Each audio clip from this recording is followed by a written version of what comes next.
Are you wondering if you should get a subscription to both Lovevery Play Kits and KiwiCo Panda crates for your little one? And maybe you're thinking to yourself, do the toys overlap? Is it necessary? Will I end up with too many toys? Those are some of the questions I go over in this video.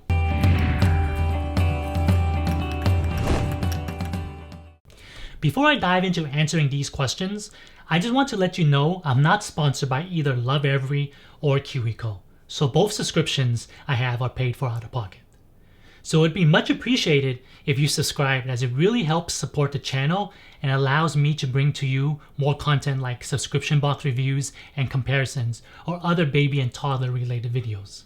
Let's briefly talk about what the goals of these two boxes are, as in what the companies actually designed them for. But first, a fun fact. Did you know that back in 2019, Lovevery actually got $20 million funding from some of Silicon Valley's biggest names like Google Venture and Chan Zuckerberg Initiative, as in Mark Zuckerberg, founder of Facebook. Imagine high-tech companies investing in low-tech, old-school toys. Interesting, huh? Lovevery's main purpose as a brand and a company is to help the parent understand the child's development as they're growing up.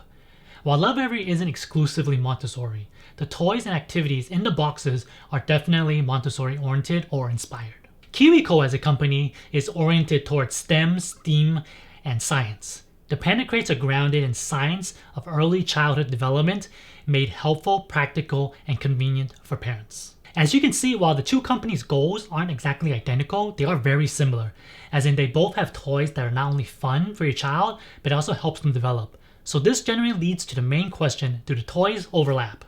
I've had subscription boxes to both boxes for the past year now, and so far out of the 7 Lovevery boxes and the 6 KiwiCo boxes, I've only had 2 items that overlapped, the hand-to-hand disc and the tissue box.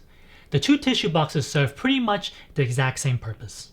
But to be fair, the hand-to-hand discs do serve slightly different purposes, as the Lovevery one is slightly smaller, so that it does require a bit more precise of a pincer grasp to hold, while the KiwiCo is a black and white contrast one. It's also larger, which makes it a bit easier to hold, and the contrast color actually is great for newborns as it draws their attention.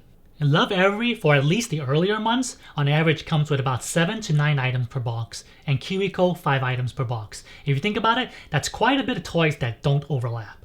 Next question you might think about is it really necessary to have 2 subscription toy boxes for such a young child?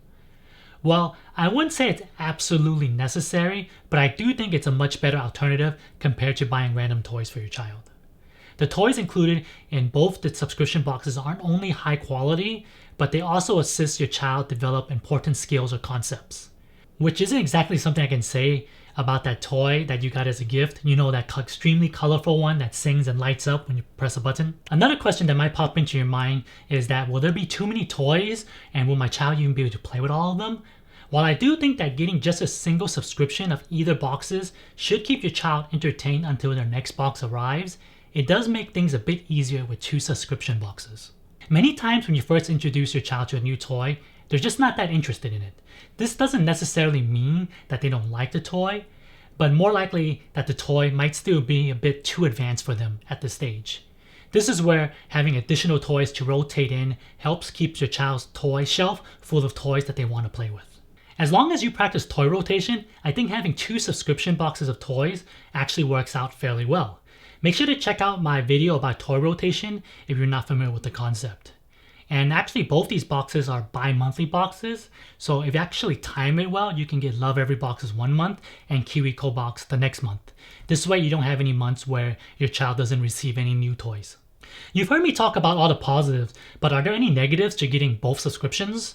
The biggest downside is that it's definitely not cheap to get 2 subscriptions. Both companies try to make it look cheaper by telling you a monthly cost, but in reality, Lovevery 0 to 12 months costs about $80 per box, 13 months and up is $120 per box, and KiwiCo costs $40 per box. That's quite a bit of money to be spending bi-monthly.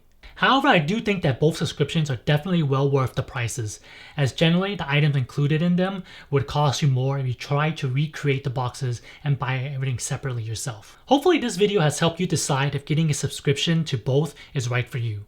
Personally, I don't plan to stop subscribing to either companies, at least until my son is 2 years old. At that time, I'll have to reconsider again because KiwiCo's Panda crate actually only goes up to 24 months, but they do have other crates that are targeted for older children. And Lovevery actually recently released play kits that go all the way up to 36 months. Let me know down below in the comment section if you have any other questions about getting a subscription to both. And if you enjoyed this video, make sure to give me a thumbs up, and I'll catch you next time.